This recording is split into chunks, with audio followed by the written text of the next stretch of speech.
que había estado inscrita en el corazón de todo hombre, pero dentro de la pedagogía del Señor encuentra que el hombre al estar herido por el pecado, pues no la descubre o no la lee perfectamente, y entonces se convirtió en una ley escrita en unas tablas que son el decálogo del Antiguo Testamento. Pero esta ley antigua es una preparación para la ley evangélica, que es la ley que le da plenitud a, a la obra de Dios. Entonces, habíamos quedado en este numeral 1964, que es una preparación para el Evangelio. La ley es profecía y pedagogía de las realidades venideras, decía San Irineo. Profetiza y presagia la obra de liberación del pecado que se realizará con Cristo. Suministra al Nuevo Testamento las imágenes, los tipos, los símbolos para expresar la vida según el Espíritu. Entonces hablábamos que era una ley antigua que no era plenitud de salvación, que estaba prefigurando y preparando lo que sí va a ser la ley que salva y que nos lleva a la plenitud. La ley se completa mediante la enseñanza de los libros sapienciales y de los profetas que la orientan hacia la nueva alianza y el reino de los cielos, que es aquí donde debe estar ya nuestra experiencia de fe, que es la nueva alianza y el reino de los cielos, que es el que realmente inaugura nuestro Señor Jesucristo. Hubo bajo el régimen de la antigua alianza gentes que poseían la caridad y la gracia del Espíritu Santo y aspiraban ante todas las promesas espirituales y eternas, en lo cual se adheran a la ley nueva. Hay una expresión que muchas personas les cuestiona cuando nosotros proclamamos la fe, y es que bajó a los infiernos. Entonces uno dice, pero ¿por qué Jesús baja a los infiernos o baja al inframundo? Es por esta realidad, porque ahí había gente que estaba en la expectativa de ser salvada por la obra que había hecho en el antiguo momento en el pueblo de Israel con las promesas. De ahí fueron rescatados aquellos justos que estaban esperando la llegada de Jesucristo para ser salvados. Y esa experiencia nos la narra muy bien San Juan en la muerte de nuestro Señor, y cómo el velo del templo se parte en dos y se abren las tumbas. Entonces, ahí, esa expresión uno nunca la entendía de pronto, porque era que no había hecho una reflexión acerca de aquellos que habían realizado la obra, habían sido buenos, habían escuchado a Dios, se habían consagrado al Señor y estaban esperando la salvación. Ahí es donde entonces podemos descubrir por qué es esta realidad. Y al contrario, existen en la nueva alianza hombres carnales alejados todavía de la perfección de la ley nueva, para incitarlos a las obras virtuosas. El temor del castigo y ciertas promesas temporales han sido necesarias incluso bajo la nueva alianza. Es decir, que se necesita de todas maneras de la participación del hombre, porque aunque esté la ley inscrita y aunque realmente ella esté expresando la nueva alianza, si no hay el concurso de nosotros, si no hay esa apertura, si no hay ese seguimiento, si no empezamos a luchar contra el pecado, que es el que no nos permite ver la ley, pues realmente se perderá la gracia. Y por eso es que uno escucha en medio de ustedes, y lo he escuchado con mucha frecuencia, el que perdió la gracia. ¿Por qué la perdió? No porque no se le haya propuesto, sino porque realmente no la acoge, no la recibe, no se propone en su vida acogerla.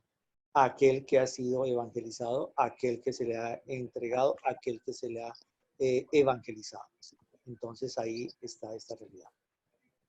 En todo caso, aunque la ley antigua prescribía la caridad, no daba el Espíritu Santo, por el cual la caridad es difundida en nuestros corazones.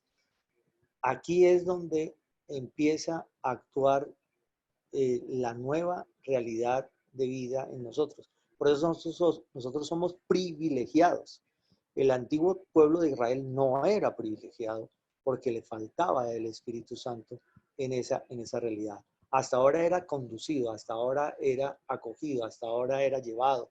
Y muchos de ellos con ese don de Dios de poderlos guiar y de poder estar más presente en cada una de sus acciones, en cada una de sus vidas, pues realmente iniciaban un proceso, pero no tenían lo que nosotros sí tenemos, y es la gracia por medio del Espíritu Santo, que es algo muy importante y muy especial. La caridad es difundida en nuestros corazones, Romanos 5:5. Santo Tomás de Aquino la recoge también en la Suma Teológica. ¿En qué consiste entonces la nueva ley o la ley evangélica? La nueva ley proclamada y realizada por Cristo es la plenitud y el cumplimiento de la ley divina, natural y revelada. Se resume en el mandamiento de amar a Dios y al prójimo y de amarnos como Cristo nos ha amado. Aquí es donde se consolida esta vivencia real de la ley, y aquí es donde tiene su fundamento. No es tanto en unos mandamientos externos escritos en una ley que están allá o que están en las filacterias escritas ahí. No, es porque hace parte ya de una realidad amorosa de Dios que infunde en nosotros todos esos caminos. Entonces ya los mandamientos toman es un curso diferente. Ya no se leen en términos de no, no, no, sino en términos de amar, y al amar se hacen realmente efectivos todos los mandamientos. Por eso es que nuestro Señor dice, vengo a darles plenitud, no vengo a abolir ninguno, ni se va a quitar una sola coma de la ley, vengo a darles plenitud. Entonces, es también una realidad grabada en el interior del hombre. La gracia del Espíritu Santo que hace posible tal amor es la ley de la libertad. Santiago 1:25. ¿Para qué es esta ley? Para liberar al hombre de la esclavitud del pecado, porque lleva a actuar espontáneamente bajo el impulso de la caridad. Y después vamos a escuchar nosotros del mismo San Agustín, que nos dice, ama y haz lo que quieras. Pero esa expresión en términos de bondad, ¿no? En términos del cumplimiento perfecto de la ley. No es, porque es que a veces ese amor se entiende como libertinaje. No, ama y haz lo que quieras porque está en la experiencia de Dios, de la fe, en la experiencia del amor de Dios y en la experiencia de la gracia. Ahí es donde San Agustín nos coloca esta frase. La ley nueva es principalmente la misma gracia del Espíritu Santo que se da a los que creen en Cristo. Y esa es una de los fundamentos que tiene, el que cree. ¿Crees? Siempre es la frase de nuestro Señor a todo aquel con el que puede encontrarse en el Evangelio. ¿Crees? ¿Tienes fe? Y ahí es donde la respuesta tiene que ser clara desde el interior del ser humano. La ley nueva, la ley angélica, es la perfección aquí abajo de la ley divina, natural y revelada. Es obra de Cristo y se expresa particularmente en el Sermón de la Montaña. Ya sabemos que es Mateo 5, 6 y 7, capítulos 5, 6 y 7. Es también obra del Espíritu Santo y por él viene a ser la ley interior de la caridad. Concertaré con la casa de Israel una alianza nueva. Pondré mis leyes en su mente, en sus corazones la grabaré, y yo seré Dios y ellos serán mi pueblo. Eso está en Hebreos 8, 8, 10 y está en Jeremías 31, 31, 34, que nos Aló. hace la... Aló. Sí, buenos días. Buenos días.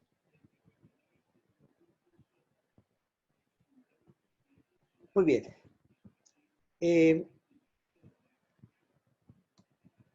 La ley nueva es la gracia del Espíritu Santo dada a los fieles. Entonces, Cuando nosotros hablamos de ley nueva, ya sabemos, es la gracia del Espíritu Santo a los fieles, mediante la fe en Cristo.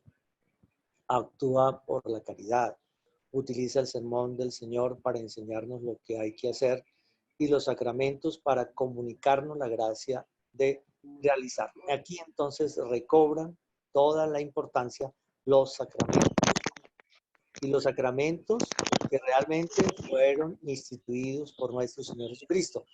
La negación de los sacramentos es la negación de la obra de nuestro Señor.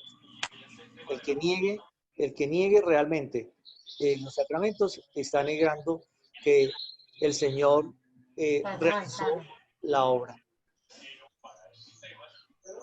¿Hay alguien que tiene prendido el micrófono?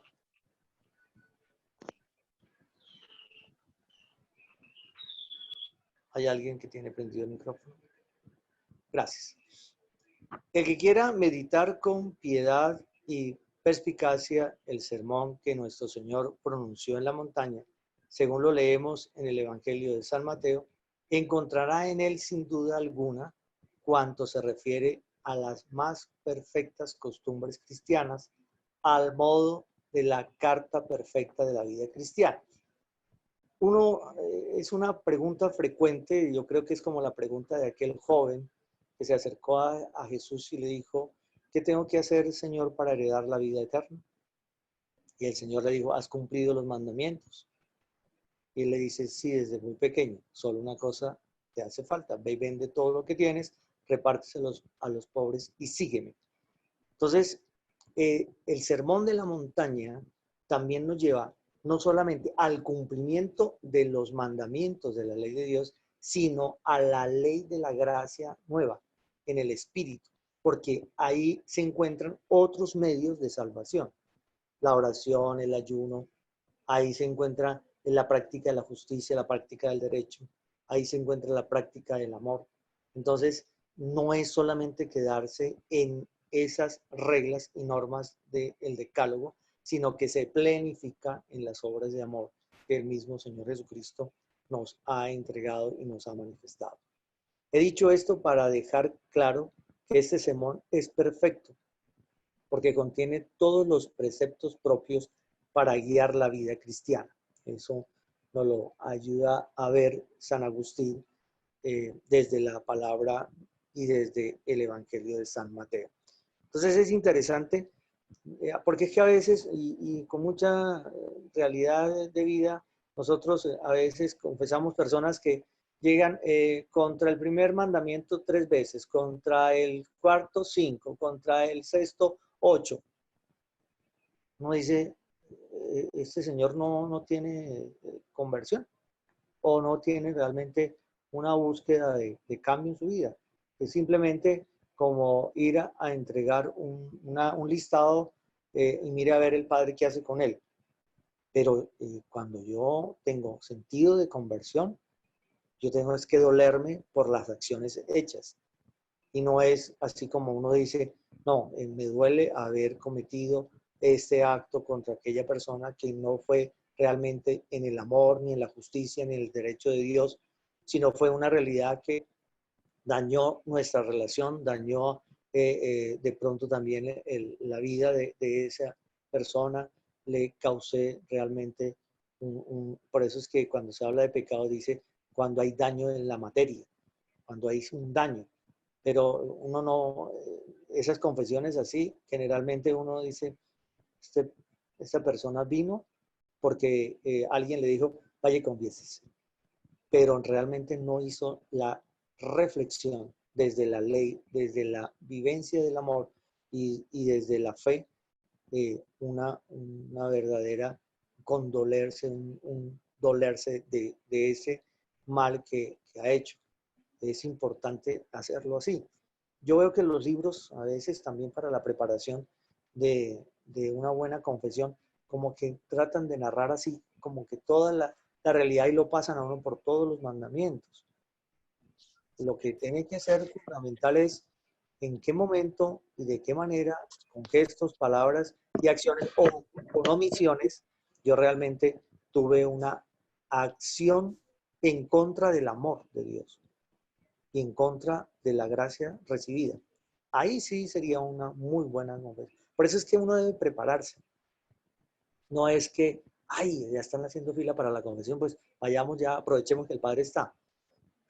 Eso no hay preparación. Uno tiene que realmente confrontarse en el discernimiento delante de Dios para que esta realidad de ley realmente pueda ser significativa en caminos de relación conmigo mismo, con mi prójimo y con Dios.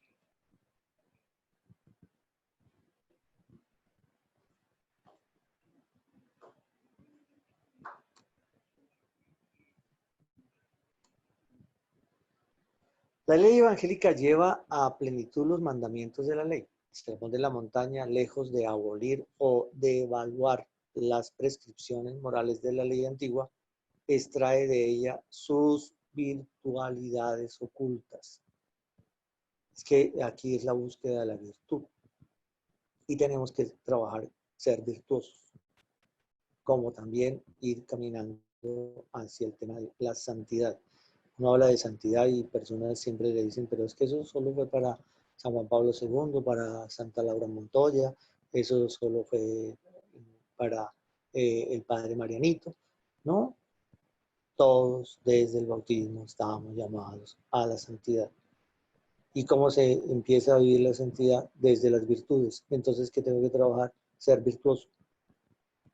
Y la virtud realmente me lleva a vivir el amor y a vivir la ley tan fluye como fluye la gracia y no hay necesidad de estar recordando ni de estar con ese referente porque es amar y amar en la virtud, siempre buscando el bien, en la búsqueda de ese bien y de la práctica del derecho de Dios.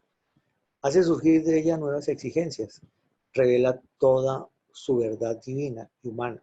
El sermón de la montaña entonces aquí nos está indicando que hace que los mandamientos se lleven a plenitud y se vivan.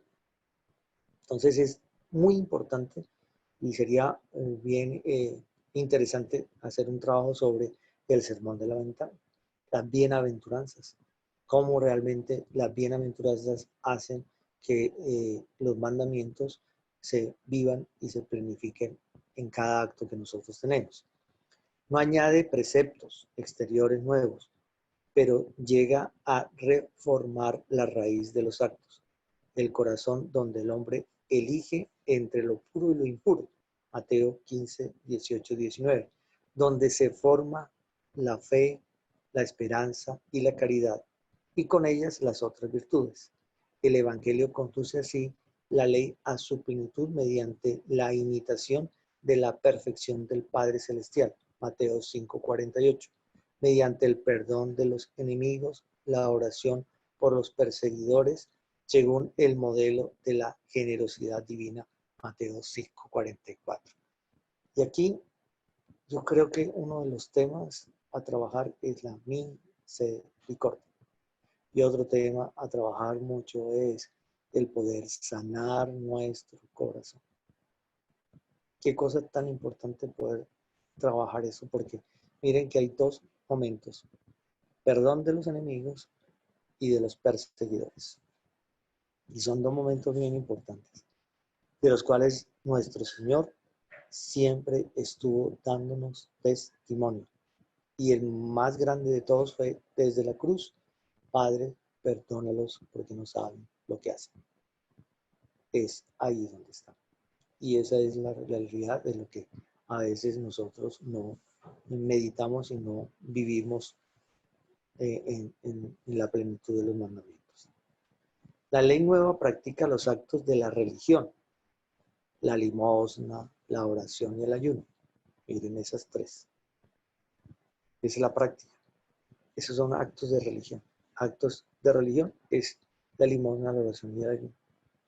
Pero estas tres realmente vividas no solamente en Cuaresma. Uno dice, es que esto es en Cuaresma o esto es en Semana Santa o esto solamente no.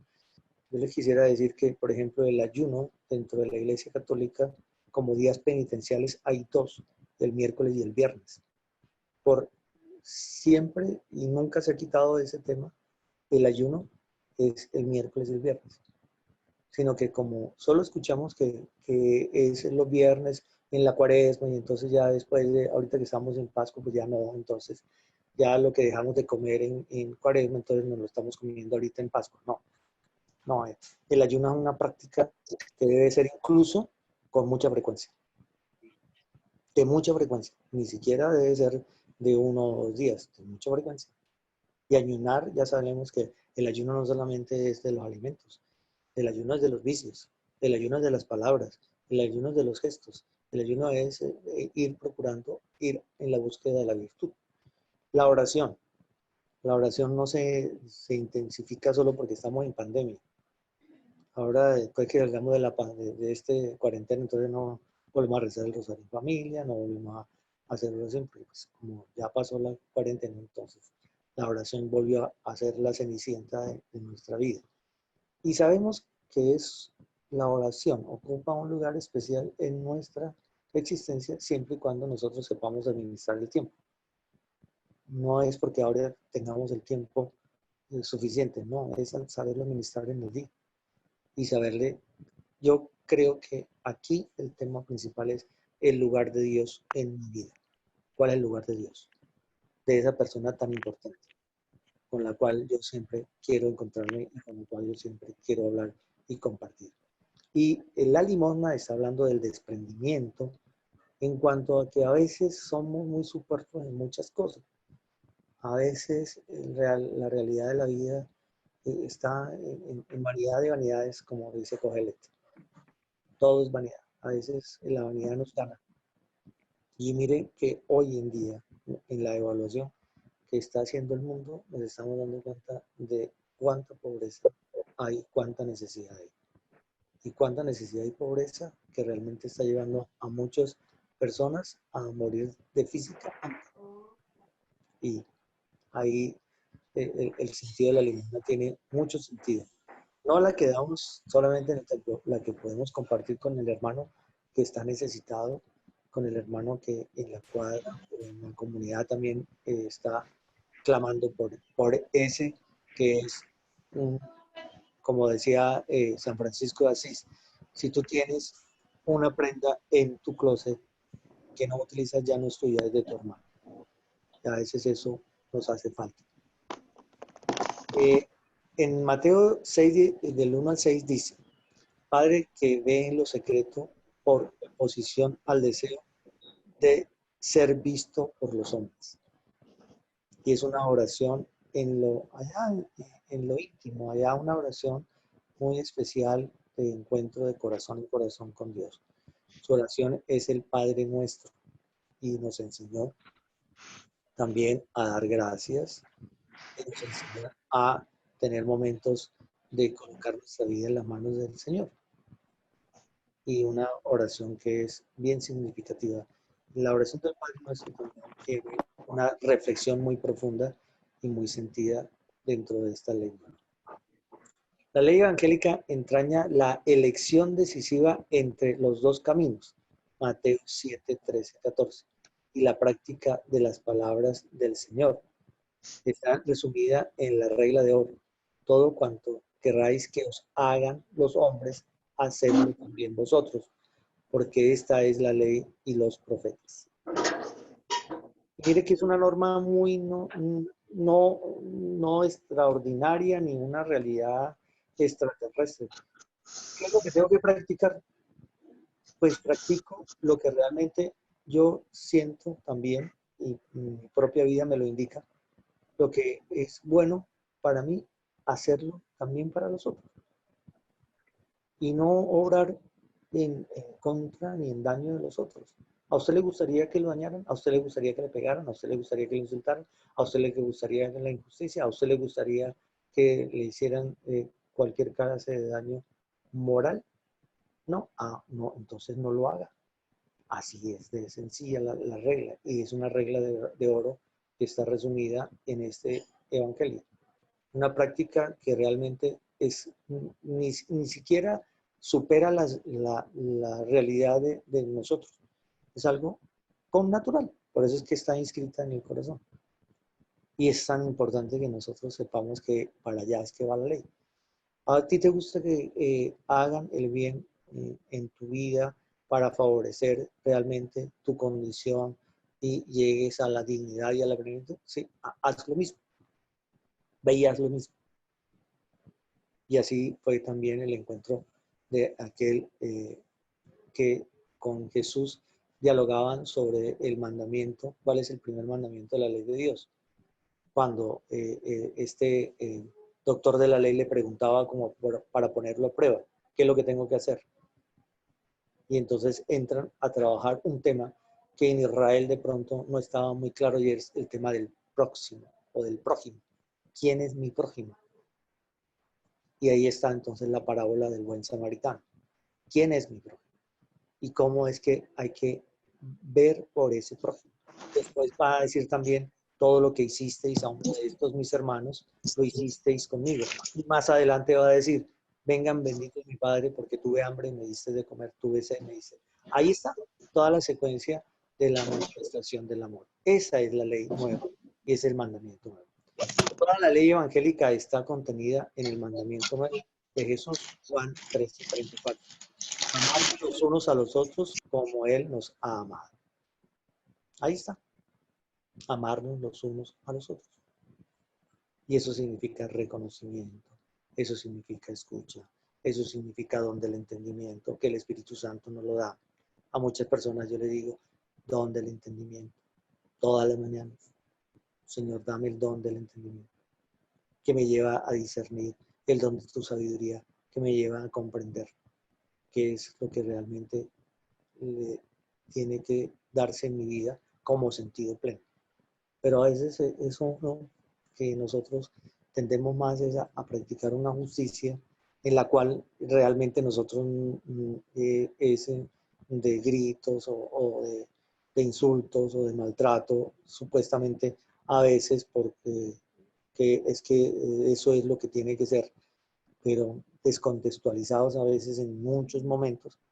Y por eso es que hay que uno, las acciones de las personas tienen una raíz y uno tiene que empezar a entender la raíz de esa reacción. Porque de lo contrario, si uno no entiende la raíz de la realidad, uno siempre va a hacer un juicio equivocado. Por eso es que el Evangelio y el Antiguo Testamento también nos lo dicen muchas veces, porque Dios escruta el corazón de los hombres. Y esta ley evangélica lo que nos tiene que llevar es precisamente a la vivencia de esta realidad. Amarnos los unos a los otros como Él nos ha amado. El término real es como Dios me ama, como Dios me ama. Y entonces hay que descubrir cuánto ha amado Dios mi vida y cómo se ha expresado de esa misma manera practicar yo esta ley evangélica o ley nueva, la ley encarnada en nuestro Señor Jesucristo. La ley nueva se encuentra en toda la vida y la predicación de Cristo. Está encarnada en nuestro Señor. En la catequesis moral de los apóstoles, el sermón de la montaña en su principal expresión. Entonces, ¿qué podemos decir? El sermón del monte conviene añadir la catequesis moral de las enseñanzas apostólicas como Romanos capítulo 12 al 15, 1 Corintios 12, capítulo 12 y capítulo 13, Colosenses capítulo 3, 4, Efesios 4 a 5. Esta es la doctrina que transmite la enseñanza del Señor. Sería muy importante retomar estos capítulos y leerlos como una reflexión clara sobre el contenido y dónde está el fundamento de esta ley. Enseñanza del Señor con la autoridad de los apóstoles, especialmente exponiendo las virtudes que se derivan de la fe en Cristo y que anima la caridad, el principal don del Espíritu Santo. Vuestra caridad sea sin fingimiento, amándoos cordialmente los unos a los otros, con la alegría de la esperanza, constantes en la tribulación, perseverantes en la oración, compartiendo las necesidades de los santos, practicando la hospitalidad. Esta catequesis nos enseña también a tratar los casos de conciencia a la luz de nuestra relación con Cristo y con la Iglesia. Y está en Romanos 14 y está en Primera Corintios 5:10.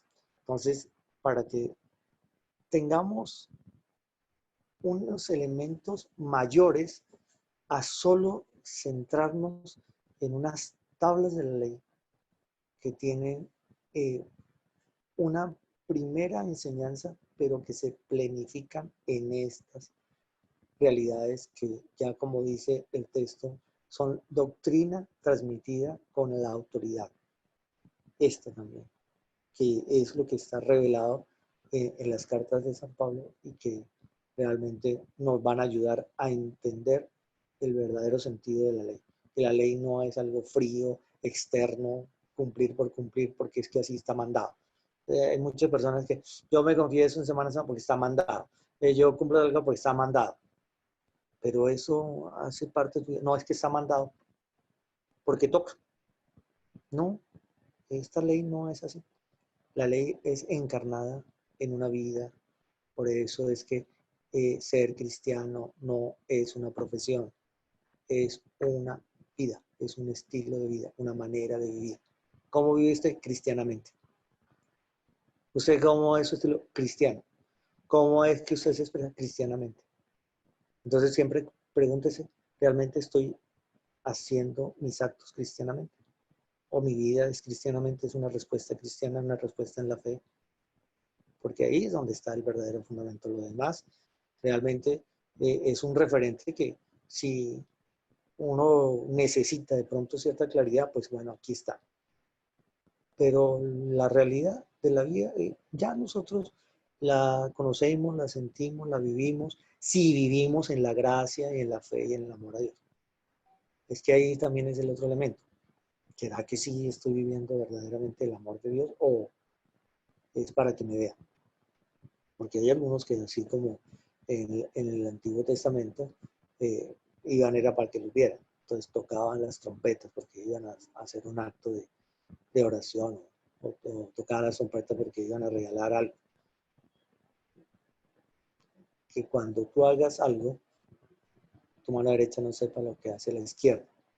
Y cuando quieras entrar a orar, hazlo allá en lo escondido. En lo escondido te escuchará el Señor. Todos esos actos son importantes que empezamos a vivir. La ley nueva es llamada ley de amor porque hace obras por el amor que infunde el Espíritu Santo. Y miren que nunca nos han quitado el que realiza esa obra y es el Espíritu Santo. Ahí es donde está. No hay otra realidad aquí que nos esté indicando que sea por nuestra propia realidad de vida. No, es por el Espíritu Santo que es el que transmite, infunde y nos da ese amor del Padre para vivir el amor en medio de nuestra vida. Es con el Espíritu Santo. Por eso siempre se nos dijo, y les enviaré a aquel que les recordará, les actualizará, les llamará, los estará convocando, los estará, ¿quién? El Espíritu Santo. Y con todos sus dones. Y que mire que los dones del Espíritu Santo dando frutos. Y esos frutos son los que producen todas las virtudes. Entonces, ahí está todo en los medios. Ya realmente es por una condición de un pecado tal que nos tiene agobiados que no queremos ver. Que viendo no ven y oyendo no escuchan o no oyen. Así lo dijo el Señor. Pero de pronto lo tienen ahí al frente, lo saben, lo tienen claro. Y es que lo decía, es que ustedes lo saben. Fariseos, saduceos, escribas, ustedes lo saben, ustedes lo han meditado, ustedes lo tienen en la palabra, se les ha revelado, pero no lo quieren vivir. Pero ya eso ya es, no es una realidad, sino de una condición de pecado que no me permite. Entonces me tienen como un velo que no me deja ver. Entonces, ¿a qué es que lo que tengo yo que estar tratando y buscando en la vida? Es quitar ese velo que no me deja ver la gracia y la presencia del Señor. Más que por temor. A veces uno hace las cosas después, uy, no, porque si hago esto, me voy para el infierno, me condeno. No, es en el amor infundido por el Espíritu Santo, no en el temor. Y hay algunos que le fascina por ahí predicar y andan predicando eso. Es por el miedo. O sea, atemorícense y tengan miedo porque ya viene el fin del mundo y esto, mejor dicho, se va a acabar. Ley de gracia porque confiere la fuerza de la gracia para obrar mediante la fe y los sacramentos. Y vuelven otra vez los sacramentos. Que los desconocen. Miren, miren el primer pecado que tienen por ahí algunos. Es precisamente abolición de los sacramentos. Cuando realmente están claros. A mí si el Evangelio no los revelara y si la palabra de Dios no lo estuviera revelando, me diría listo, tienen todas las razón, pero es que están ahí, todos, instituidos por nuestro Señor Jesucristo. ¿Para qué? Para la gracia. Porque por medio de los sacramentos es que recibimos la gracia. No es por medio de nada más. El agua bendita, muy bendita puede ser, pero no recibimos la gracia. El agua bendita no da la gracia. Es como, yo lo he dicho ya varias veces, el agua bendita es como un paliativo para un cáncer que necesita una quimioterapia, que es el tratamiento que se necesita. Entonces, si nosotros queremos realmente vivir en la gracia de Dios, los sacramentos. Y por eso tenemos que estar siempre en la búsqueda de esa realidad. Es una ley de libertad, porque nos libera de las observancias rituales y jurídicas de la ley antigua y nos inclina a obrar espontáneamente bajo el impulso de la caridad y nos hace pasar de la condición del siervo que ignora lo que hace su Señor a la de amigo de Cristo, porque todo lo que he oído a mi Padre os lo he dado a conocer. Juan 15:15. O también a la condición del hijo heredero. Está en Gálatas y está en Romanos. Gálatas 4:7, 21 al 31 y Romanos 8:15. Entonces, esta es una ley que libera del ritualismo. Es decir, nos libera de todo lo estar. Y miren que yo tuve la experiencia de estar en Tierra Santa, allá en el Muro de los Lamentos, o el Muro de las Lamentaciones, como lo quieran nombrar. Y realmente uno para entrar allá tenía que usar el kipak, igual que el solideo del Papa, es lo blanco que él utiliza y, en su cabeza. Y tenía uno que hacerse la purificación de las manos. Un rito tan externo y tan sin ninguna significancia, porque son ahí como unas fuentes de agua y uno va y se lava las manos. Un ritual que uno dice sin ninguna trascendencia de nada, no le encontré como el sentido pues tan profundo y más como eso es como tan turístico, eso pues sinceramente una cosa que si se hace es porque uno lo va a hacer a los demás. ¿Usted qué está haciendo? Lo que vi es lo que... ¿A dónde va Vicente? ¿Para dónde va la gente? Y ahí. Pero usted se ha preguntado, no. Entonces, ese ritualismo externo. A veces nosotros también somos ritualistas. Vivimos de los ritos externos. Pero a veces no le encontramos el contenido porque no hay el discernimiento, la oración, la fe, la disposición. Por eso es que mucha gente todavía le dice, es que voy a ir a oír misa. Oiga eso. Un cristiano católico que me diga que va a oír misa es un personaje que realmente es aquel que lo hace porque hay que cumplir. No, yo voy a celebrar la Eucaristía. Todos celebramos la Eucaristía. La dirige, la anima el sacerdote, sí, pero todos por el sacerdocio común del bautismo celebramos la Eucaristía. Todos ofrecemos el sacrificio, todos ofrecemos las oraciones, todos. Eso no es el sacerdote y vamos a ver si el padre de qué nos va a hablar hoy. O vamos a ver si el alcohólico se equivocó. O vamos a ver qué pasa. A veces van es como un espectáculo. Porque ignora lo que hace su Señor. Es un siervo, mas no es el amigo de Cristo. Miren la diferencia. ¿Tú eres siervo o eres amigo de Cristo? Y el amigo es el que ha oído, ha meditado, conoce y está en el camino de la fe y se hace después una condición de hijo. Esa condición de hijo es muy importante porque el hijo es el que hereda y que hereda la vida eterna. Yo soy heredero de esa vida eterna. Más allá de sus preceptos, la ley nueva contiene los consejos evangélicos. La distinción tradicional entre mandamiento de Dios y consejos evangélicos se establece por la relación a la caridad, perfección de la vida cristiana. Los preceptos están destinados a apartar lo que es incompatible con la caridad. Los consejos tienen por fin a apartar lo que incluso, sin ser lo contrario, puedan constituir un impedimento al desarrollo de la caridad. Esto es, y ojalá trabajemos los consejos evangélicos. Entonces tenemos mucha tarea, virtudes, consejos, nacen de las bienaventuranzas, toda esta práctica del amor, pero no una realidad que no es conmigo, es como justapuesta, no, es tener la capacidad de decir como María Magdalena, ¿dónde está mi amado? Ahí es donde está el núcleo.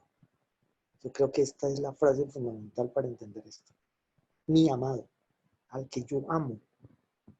Y cuando uno ama, ustedes lo han experimentado y todos sabemos que es así, el amor de una madre y el poder vivir esa realidad. Pero, por ejemplo, los padres que están aquí y las madres que están acá, el amor por su hijo, que doy todo por ellos, sea a la hora que sea, como sea, porque es que es un amor realmente que supera hasta mi cansancio. Ese es el amor del cual se está hablando. Y ese es el amor del que aquí realmente nos quiere hacer vivir el Señor. Que el Señor sea ese amado, mi amado. ¿Dónde está mi amado? El amor, el que me hace vibrar, el que mueve mis entrañas, el que mueve todo mi ser, el que realmente hace que mi vida tenga toda la potencialidad de servir, darse, ofrecerse en ese amor incondicional que el mismo Padre Dios ha tenido por todos nosotros. Es ahí. Por eso es que a mí siempre yo tuve en muchas ocasiones y en algunos momentos lo hago.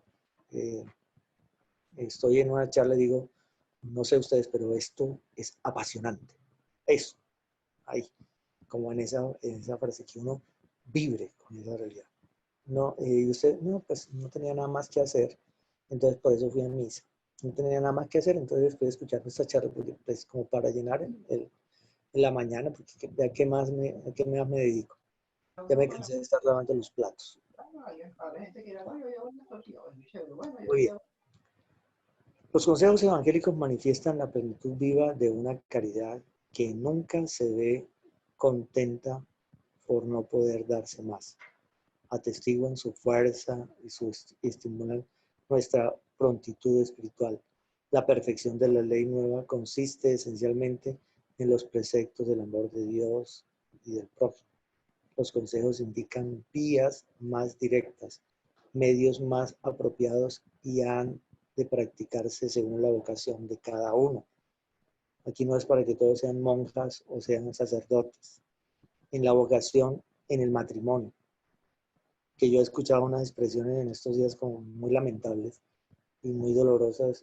A veces los chistes y el humor también es porque están expresando como que algo está pasando y sucediendo. Y es en el matrimonio, en la convivencia, en el compartir. Yo veo unas frases ahí, a veces, y chistes y cosas, y no los entiendo me río porque pues al fin y al cabo pues no los estoy viviendo, pero a mí me cuestiona una frase de ¿cómo estás soportando este momento, sobrellevando esta situación? Ahí me tocó aguantar. Oh, por Dios.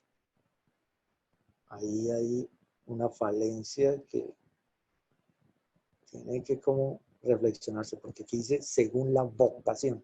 Recuérdense que San Pablo dice que el matrimonio es una vocación, una llamada de Dios, desde Dios y para Dios y con Dios. Es una vocación. Y también lo dice claramente, no todos nacimos para estar casados. Entonces, los que están casados es porque nacieron para eso y tienen que estar reflexionando sobre esa vocación. A mí me preocupa esos chistes flojos a veces tienen un contenido que psicológicamente sería de evaluar, porque no sé si la realidad no esté en plenitud allí. Sí, claro, hay sacrificios, sí, claro, hay momentos complejos y yo sé que la convivencia en cierta medida tiene sus momentos, pero el hecho de que como que constante sea la misma realidad es como que hay como que la vocación habría que volverla y sería interesante volver sobre esos elementos vocacionales de mi matrimonio, de mi condición, de mi soltería, de mi viudez, en el estado en el que se encuentra. Porque cada estado tiene su vocación y su llamada y tiene su gran raíz en Dios. Dios no quiere que cada uno observe todos los consejos, sino solamente los que son convenientes según la diversidad de las personas, los tiempos, las ocasiones y las fuerzas, como la caridad lo requiere, porque es esta la que, como reina de todas las virtudes y de todos los mandamientos, de todos los consejos y en suma de todas las leyes y de todas las acciones cristianas, da a todos y a todas rango, orden, tiempo y valor. San Francisco de Sales. Como que aquí nos está diciendo claramente el santo para qué es, para un orden, un tiempo y una valoración. Y es ahí donde también debe desarrollarse. Muchísimas gracias. Esto era la charla que tenía para ustedes hoy y bueno, espero que en algo haya podido aportar. Muchísimas gracias, monseñor. No sé si los dormí a todos. Gracias, padre. Muy linda la conferencia. Bueno. Muchas gracias. Gracias, monseñor. Sergito, muchas gracias a usted. Gracias, monseñor. Excelente conferencia. Bueno. Muchas gracias, monseñor. Ahí ayudé a las señoras que se estaban quejando porque los hombres estaban diciendo chistes flojos. Muchas gracias, padre. Muy buena la charla. Y también, de verdad, eso también refleja mucho. Muchas gracias. Bueno, muchísimas gracias, de verdad. Bueno, a mí sí me aporta siempre y nunca me duermo. Bueno, muchas gracias. Y ahí están los numerales que aparecen ahí, que no hice hoy referencia, pues son los números del Catecismo de la Iglesia Católica, que también les estoy invitando a que lean. Ese no es un libro para sostener una puerta, no, ni para sostener otros libros en la biblioteca. Eso es un documento que nos ayuda a interiorizar. Entonces, si quieren saber más, ahí está ese catecismo. Muchas gracias. Muchas gracias. Buen día. Bueno. Padre, una pregunta, padre. Señor, claro que sí. En ese numeral 1973, que hace una referencia de la suma teológica 2.2, ¿eso se consigue en dónde? ¿En la Biblia?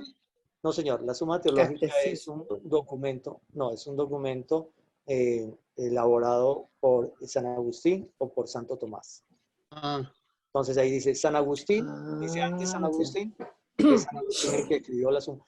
Las sumas teológicas fueron unas reflexiones de estos dos santos que interiorizaron sobre los dogmas de fe.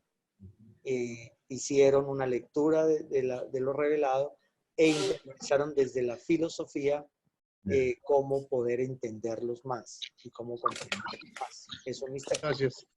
Con mucho gusto, sí, señor. Gracias, padre. Vamos a buscarlos entonces. Claro que sí, señor. Bueno, yo los encuentro un poquito difíciles, pero difíciles de entender, monseñor. La suma teológica me ha parecido bastante complicado. Lo que pasa es que para leer la suma teológica hay que tener otras herramientas que se llama la filosofía. Sí, señor. Si no tiene elementos filosóficos, pues entonces a veces uno patina. Pero Hoy en día no es tan difícil porque cuando uno encuentra ahí alguna cosita que no entiende, uno se va a San Google y San Google le baja, le explica qué es lo que tiene que ver con respecto a eso. Entonces hoy sí no hay pero. En otras ocasiones sí les tocaba a uno irse a leer todo un texto de filosofía por allá para poder llegar a encontrar el tema, pero ahora no. Ahora uno coloca la palabrita y le abren todas por las posibilidades. Señor. Dios me los bendiga. Muchas Del Padre, gracias. del Hijo, Muchas del Espíritu gracias. Santo. Amén. Buen día.